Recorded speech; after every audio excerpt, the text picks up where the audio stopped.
It's a beautiful sunny day here in the capital of Germany, and it is the perfect day to take another 6 teams up to the global stage. They come from all across the globe, live and breathe Brawl Stars countless hours of training, and we'll find out who will punch their ticket through to day 3. Welcome to Brawl Cup Berlin.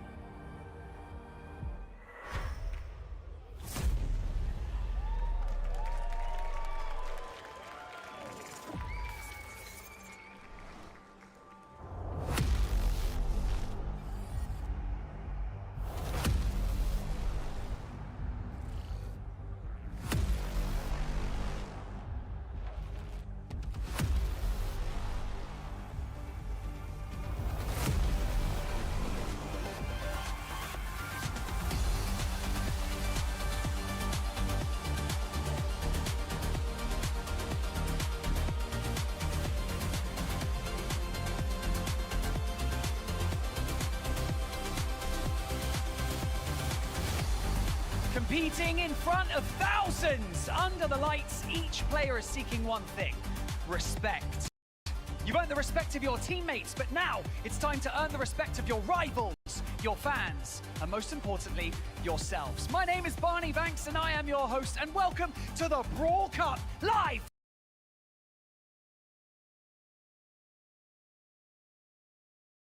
From the Uber Eats Music Hall in Berlin.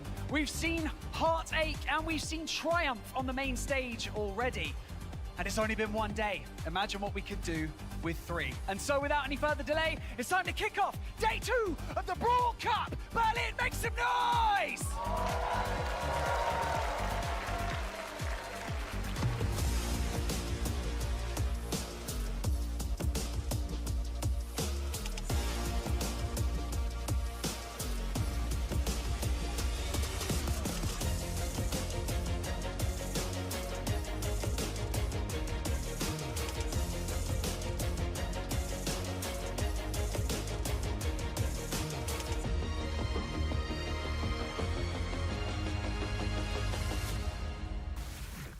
A warm welcome also from me. Hi, I'm Sunny. I'm here with Ark and Kenny today. And Berlin, ihr könnt das doch lauter. Die Spieler warten hinter der Bühne. Wie laut seid ihr wirklich?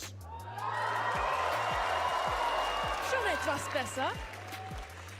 We are here today to witness another 6 teams fighting for the last spots in the playoff on Championship Sunday. And gentlemen, which teams do you think have the most pressure today? Ooh, it's a good question. I think for me, Crazy Raccoon definitely have some of that pressure. As the current reigning champions of the world coming in mid-season now, we're looking to them to really demonstrate that they are still on top of the world. I strangely think it's Toxic Lotus, who were last year's Cinderella at this event. They've already left fellow countryman Ace0, and now they're the only one remaining. If they don't pick up a big victory today to move on tomorrow, it's just going to be our big 4 regions left. So we want to have a quick look at what we have seen yesterday already. Day 1 is in the books and the favorites have delivered. Humble looked every bit the defending champions, while Bounty Hunters impressed in their debut to claim the 2nd playoff spot in Group A. Group B, Zeke Division edged out only Realm in a 5-map thriller, but only Realm bounced back in a dominant fashion to punch their ticket through to day 3 as well. For A0 and BC Gaming SA, the world stage proved to be a bit of a too harsh test so far. Unfortunately, we had to say goodbye to them yesterday.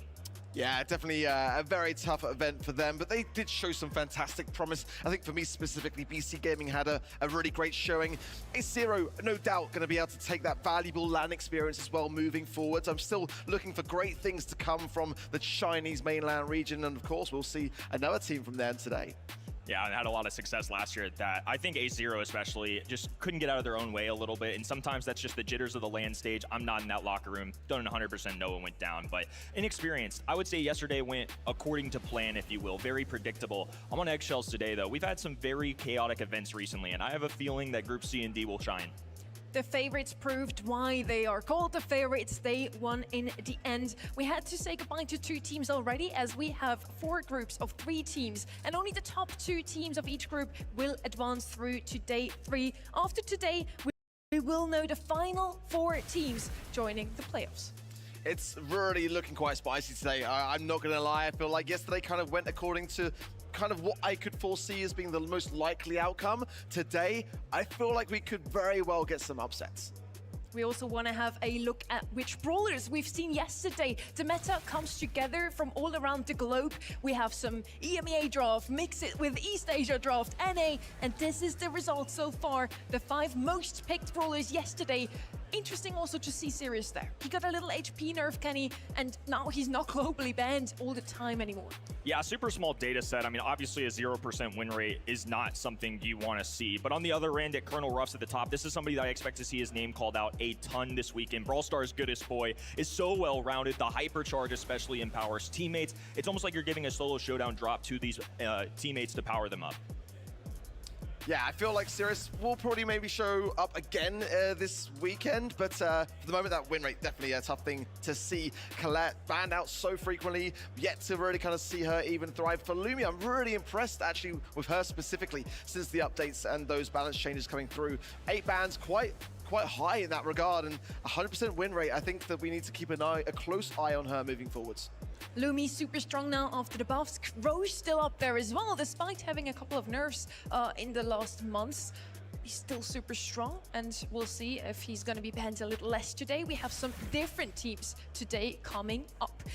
All of these teams are not just playing for honor and glory, they also take home some cash prize, and on top of that, even a world final slot for their home region, an LCQ slot for their region if they come second still, and some BSC points. Yeah, the BSC points are really nice. I mean, these teams are here because they're leading their region currently. If you go the distance and get first place, 70 BSC points is more than you get for winning an individual in the first split. That's crazy. But there's no amount of money, the intangible, of course, the World Finals and the LCQ slot, especially with the nerfed EMEA, if you will, losing one of their roster members. I know this region's definitely feeling the pressure coming into today. So all these teams here today are here to win that World Final slot for their region. I know why you are here. You want some rewards as well. If you're watching over at event.brawlstars.com, you can get these lovely rewards. Today, we don't have a pin for you. We have this wonderful spray, so make sure to lock in your predictions now. You still have a couple of minutes before we kick things off with our first match of the day. How was your prediction going yesterday? Did you get the pin? Absolutely smashed it, got the pin. I was trying to wait for it to come through so I could actually show it live on stream as well. But as you may have saw yesterday on the stream, it definitely pays to stay on that event site. You know, you may get rewarded in kind by doing so. So keep your eyes glued.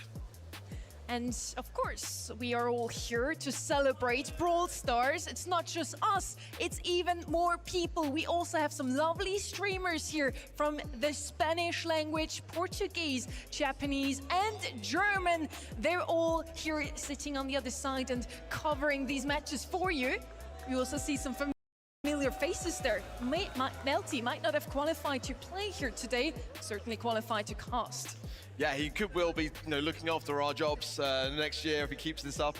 It's been great. I've really been appreciating the insight that we're getting from not just now the talent, but also the pros themselves. I mean, it's a lovely little dynamic that we're having now on these casting desks to get their first-hand ideas when it comes to draft, and their insight is so invaluable.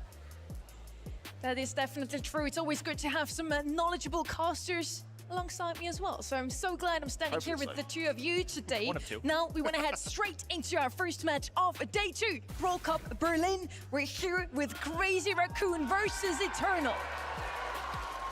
This is certainly a banger match to kick things off today. The reigning champions of the world, Crazy Raccoon. Their hairstyles might change, but the skills of those thumbs remains solid. And this is a squad that, again, like I said, I've got keen eye on. Are they still the very best in the world? Will they crumble here today? I mean, that is the thing that I'm very curious to find out.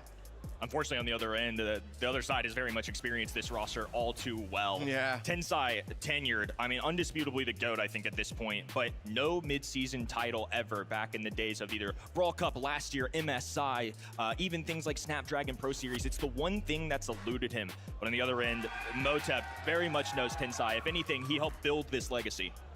2 monthly final wins so far for both of the teams. Also, Eternal looked very, very strong this year so far. SA's number 2 seed still though. And yeah, I'm super excited to see how they can redeem themselves today. What has to happen in order for them to this time win against Crazy Raccoon? I think Motep needs to leave LCQ of last year in the very back of his mind. I mean, that was on home turf, you know, like the Brazilian crowd was going absolutely nuts for Casa Brawl to continue that, what was looking to be a sweep of Crazy Raccoon. And then Crazy Raccoon dug deep and just found the ice in their veins, as they always tend to do. They are land demons in the greatest sense of the word. Nothing seems to penetrate them, and to reverse with the LCQ, that changed the course of the entirety of the narrative last year. By doing so, Crazy Raccoon went to the World Finals and won the whole thing. But Motep knows best, potentially, how to break them. I think we're not going to see a 3-0 in this match. That's exactly what I want. We also just have seen the global bands down there. Lumi was amongst them. We just talked about her. She got a little buff and now she's super, super strong.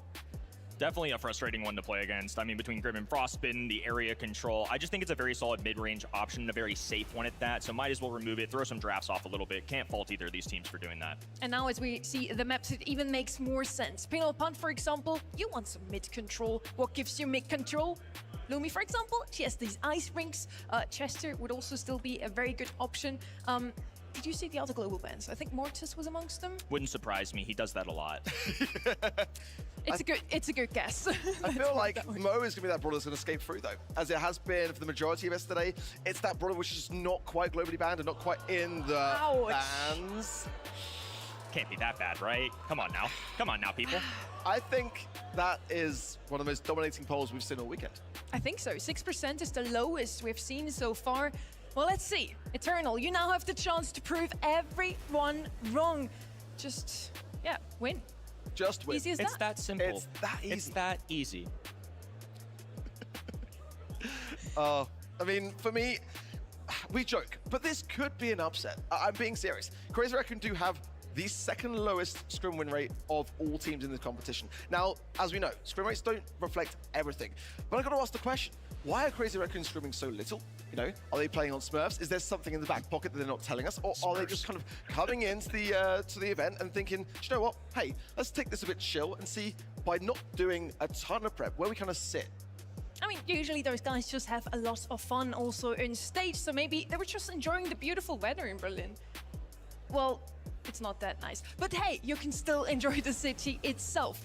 Like with our Star Park. Just outside the Uber Eats hall, we have a little setup for you guys. So let's check it out. Who are you guys rooting for? Crazy Raccoon! Humble!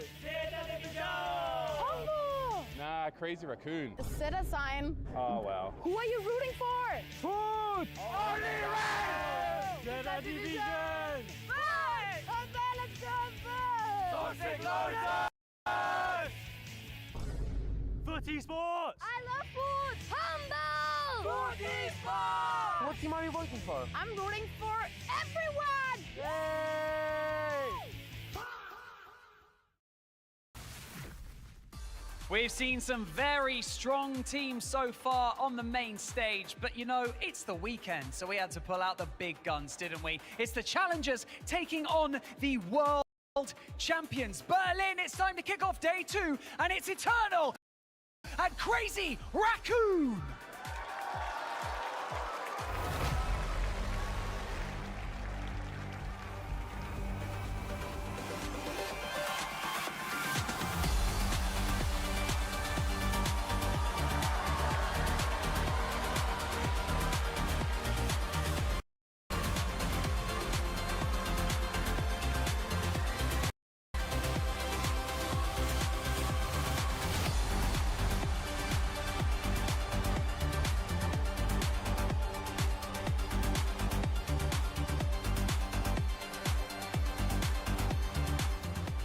Boy, do we have a story for you. On the one side, we have the current Brawl Stars World Champions in the form of Crazy Raccoon.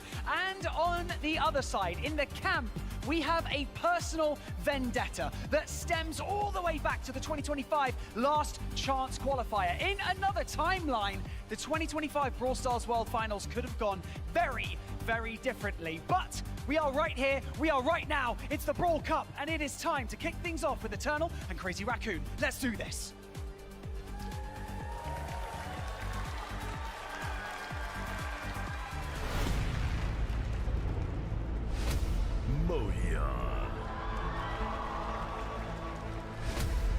Inside.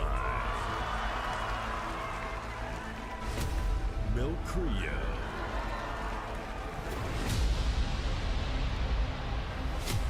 Kawi. Jubileo. Motel.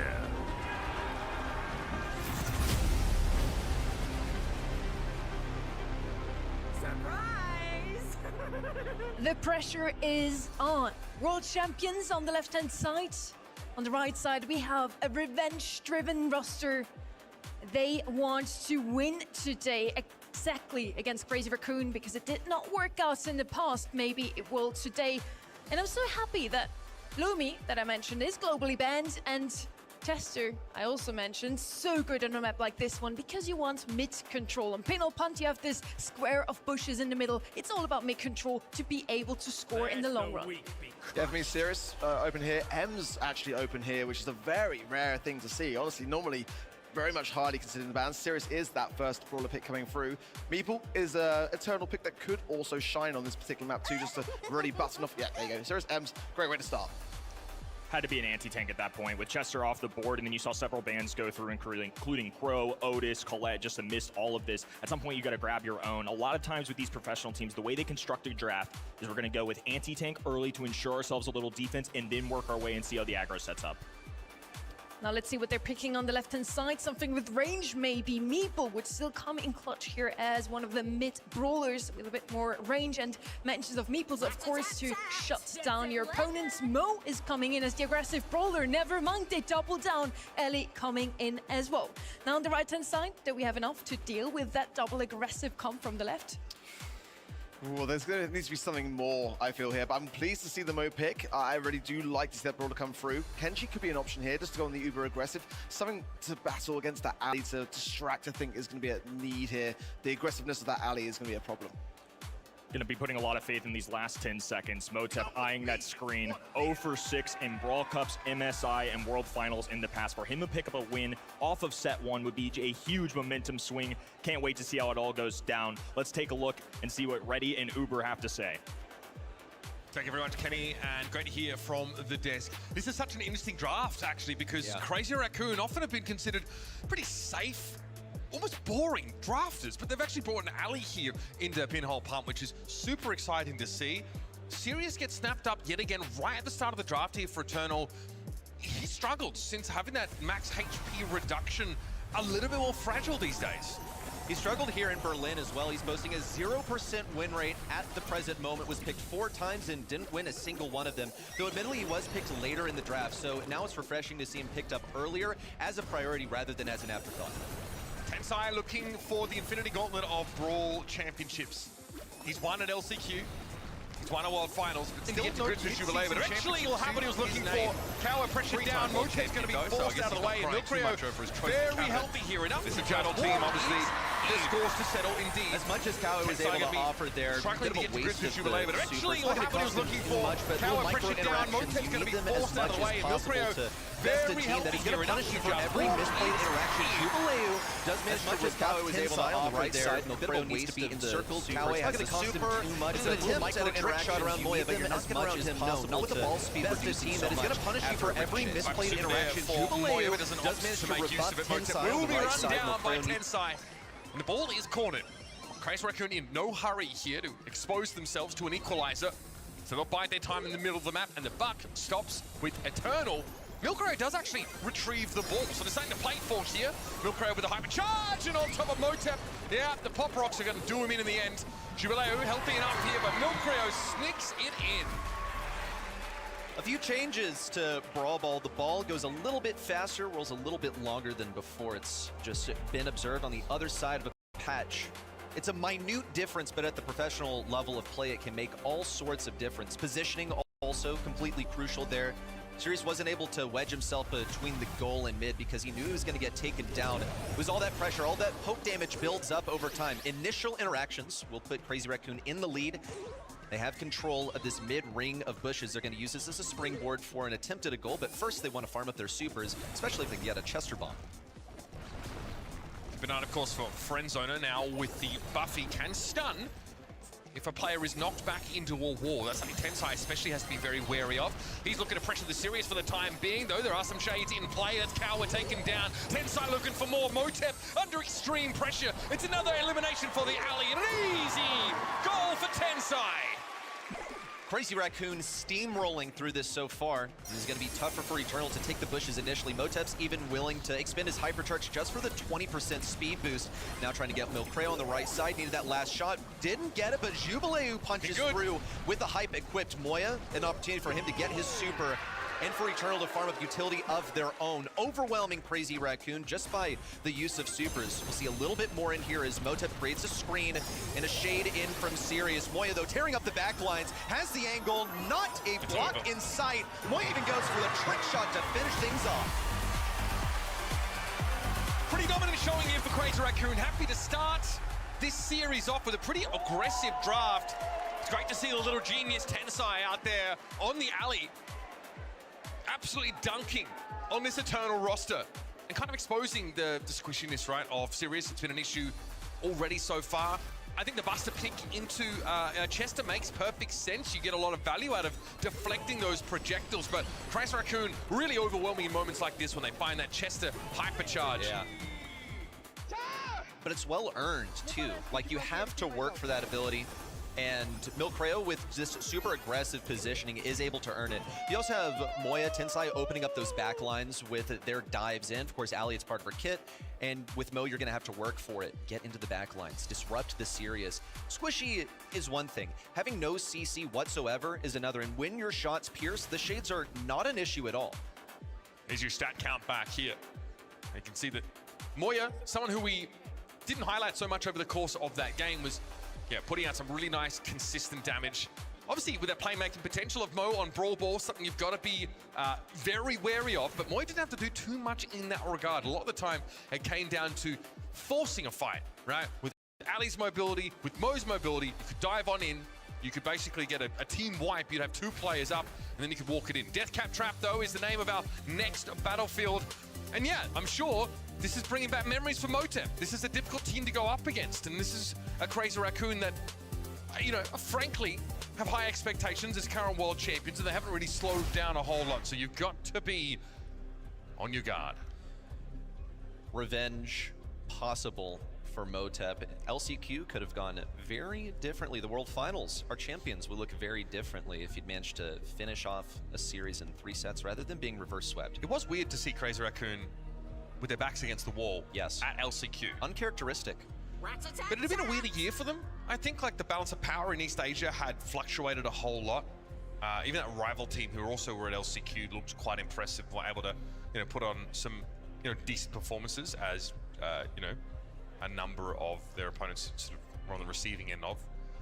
But this Crazy Raccoon team, I think in the lead up here, what, back-to-back monthly final wins, running into this tournament, not much has changed for these guys.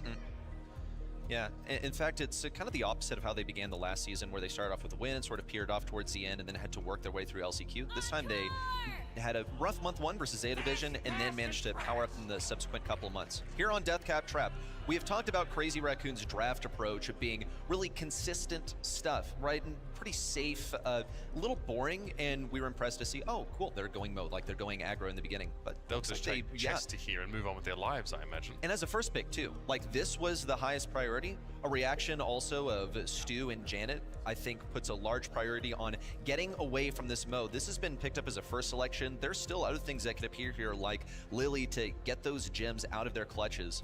It's a very viable strategy here in Gem Grab to pretty much give a hypercharge to an aggro brawler and have them punish the gem carrier until eventually you break through, steal all the gems at the end, and win that way. Yeah, so important to combine that Ruffs with a brawler whose hypercharge basically gives you a guaranteed elimination. I don't know how easy it is to find those on Janet, though. She is particularly slippery, hard to catch out. Tensai going to go for the Gus here, so obviously a pretty reasonable mid, someone who is safe. This is a draft to me that is, you know, much more in line with what we expect from this Crazy Raccoon side.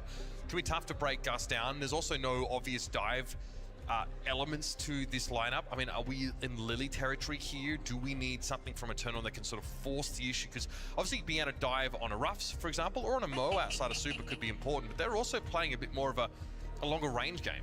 Yeah, they need a better matchup for Gus at the mid, basically. Also, Penny's a win condition here. I feel like that turret could be under some scrutiny at the hands of Moya with the dive forward. Yeah, and there is counterplay also, like Penny's going to be bringing that salty barrel so that she can deal damage to him in close range, but no stuns really to deal with this Mo. No great way of escaping except for Janet. But what does that mid matchup look like into Gus? You're outrange, you're going to be out DPS. Sure, you can shoot through the roughs bags, but you don't really play Janet on lane. She's here to be a gem carrier. She's here to be safe.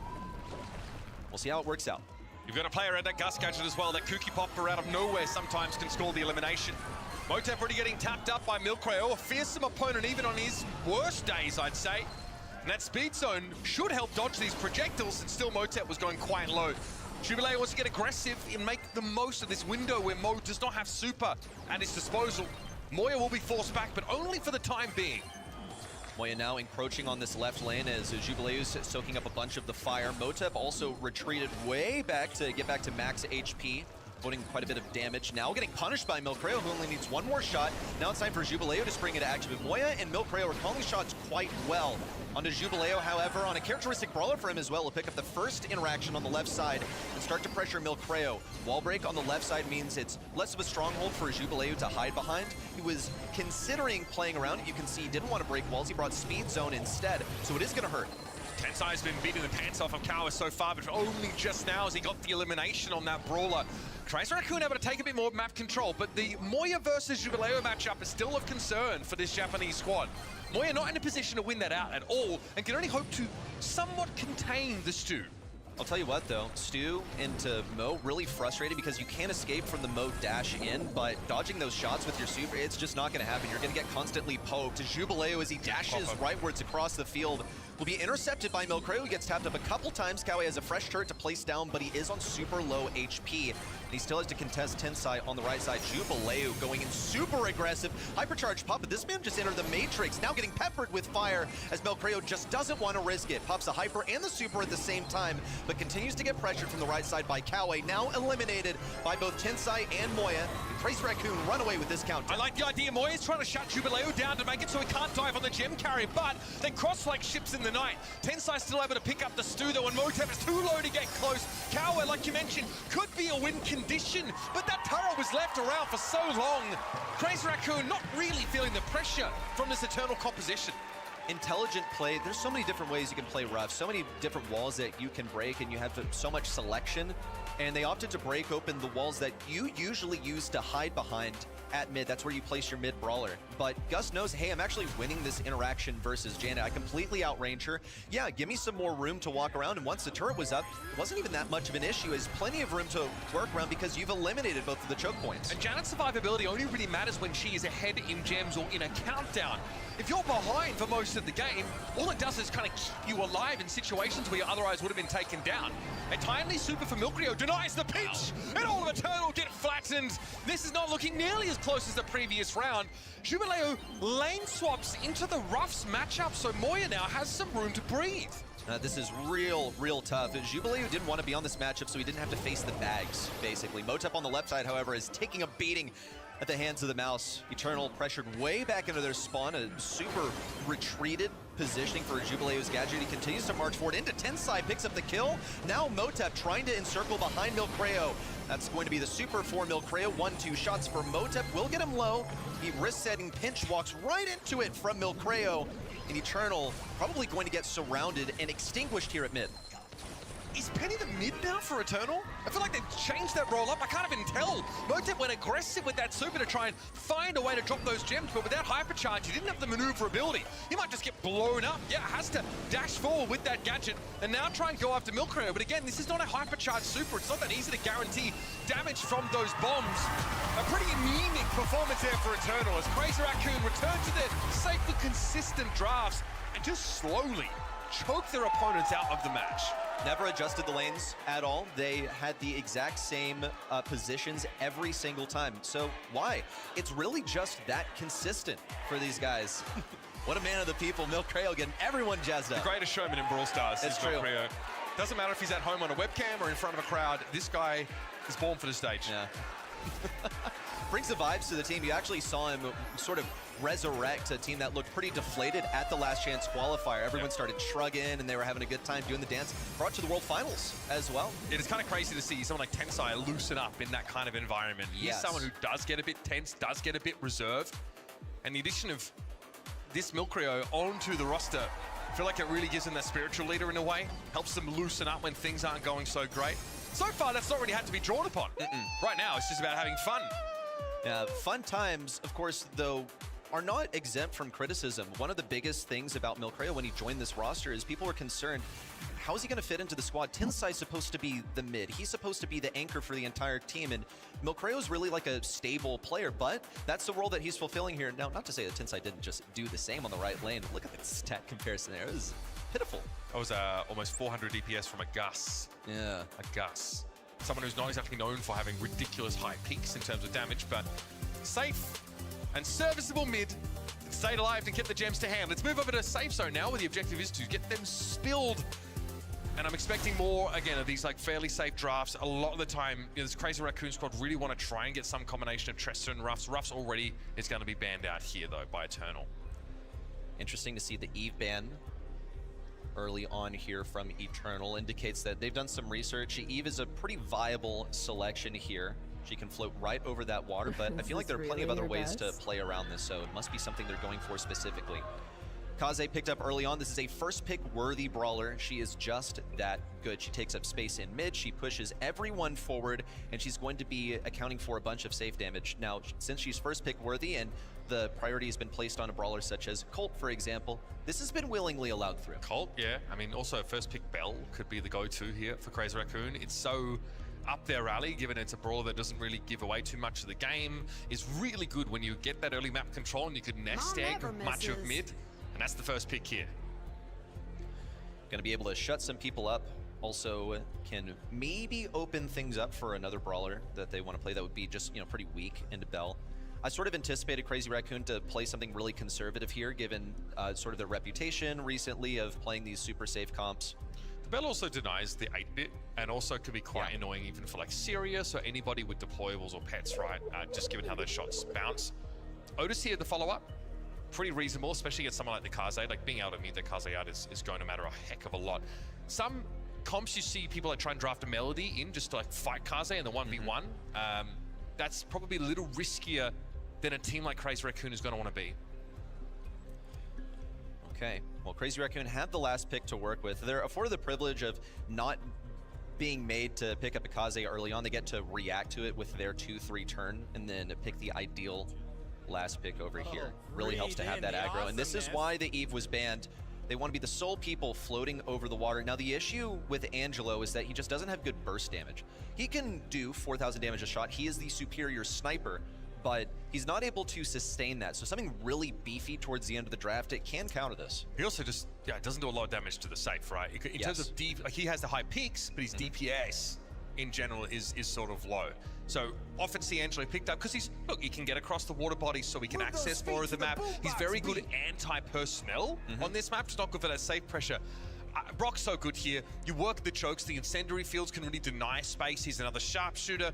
And also like Rocket Rain on the safe in a pinch is a very reasonable way to play that. Oh, totally. Especially if you get the correct lineup, you're doing like an entire shield worth. Okay. This is not really Crazy Raccoon coded at all. In fact, in the last couple of weeks, they played this comp once, this Bell and Shade setup, and they were able to win that scrim, but it's just one set. Like it's a drop in the bucket in terms of data. I do love this though, and again, it reminds me of the first set's draft where they go for something a bit more aggressive, a bit more high upside, but potentially higher risk as well. I'm looking forward to this. I'm a bit puzzled. Into the Brock. What is Brock here for? Break walls. What does Shade do? Goes through walls. This is not a brawl ball situation. There's no goal to go outside of. Everything is breakable unless you're hiding inside the unbreakables on the left or right lane. I just don't really see it. Motep should be breaking open these walls early on. It's going to be the first one onto Tensai on the right side. It's actually picture perfect, but Tensai still marches forward. No one can hit these shots on him. Kawi does finally dispatch him, but as the one who pushed forward, allowed Moya and Milcreo to get into mid positions. He's gotten 15% off the safe. Look, the map being open doesn't necessarily hurt the rest of Crazy Raccoon, right? You've got really good burst damage if you have to defend at any point. And yeah, look at this Obviously, star power taken here by Tensai means that he has that damage reduction during his super, which is really important because he knows he's going to trade damage. So this is just a high-pressure comp from Crazy Raccoon. Milkray already has a hypercharge ready. Well, there's a hypercharge. Didn't make too much of an impact. Tensai's going to move forward with the hardened hoodie. Has a bunch of damage resistance as he goes for one crit after the next. Even gets the shield off. Clap City. It's a huge lead on tempo for Crazy Raccoon at the moment. Eternal still haven't been able to make one solid push in. Again, the more that map gets opened up by the Brock, the less impactful for holding chokes the incendiary fields become. There's ways to get around them now. Nice fan storm, though, to get some safe damage away from Jubileo. That Kaze is still a problem, and Moya, even after muting the Kaze earlier, still lost the 1v1.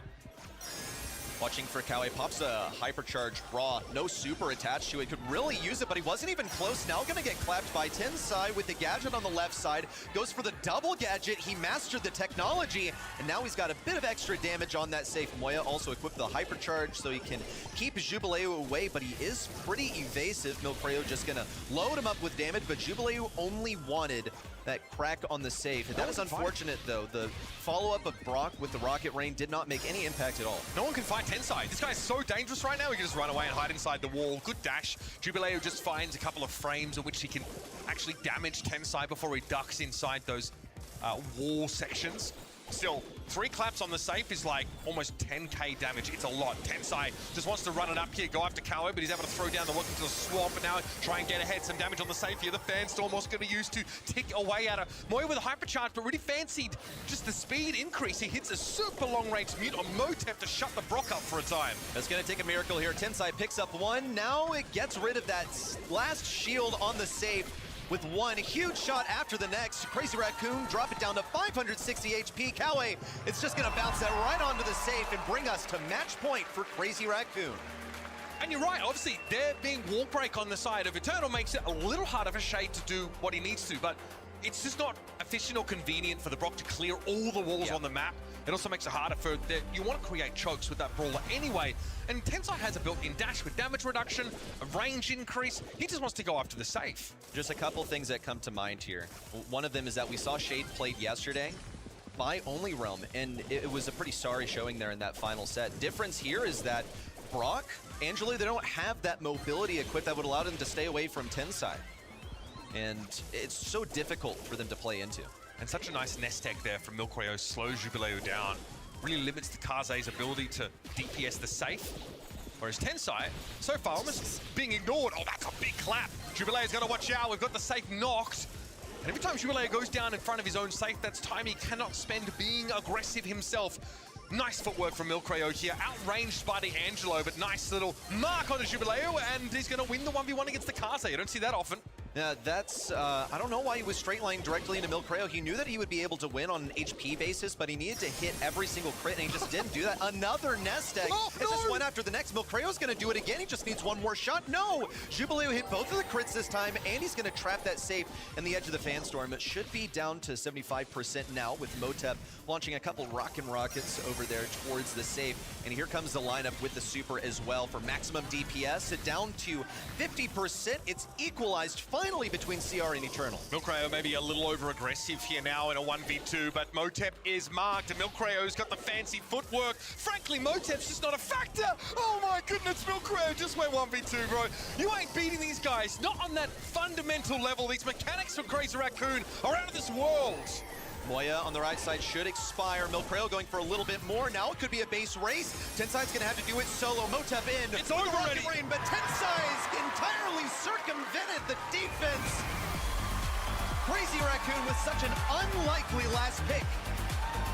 Show us that they are just different. So much for a revenge tour for Motep. It looked more like he approached the throne and immediately got sent back to go. Not ideal.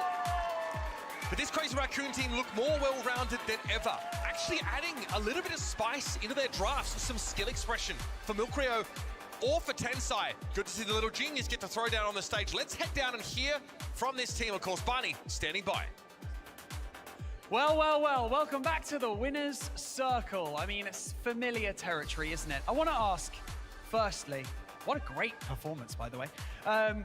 The analysts were talking before this game, right? And they were discussing how there's a certain expectation on your shoulders being the world champions.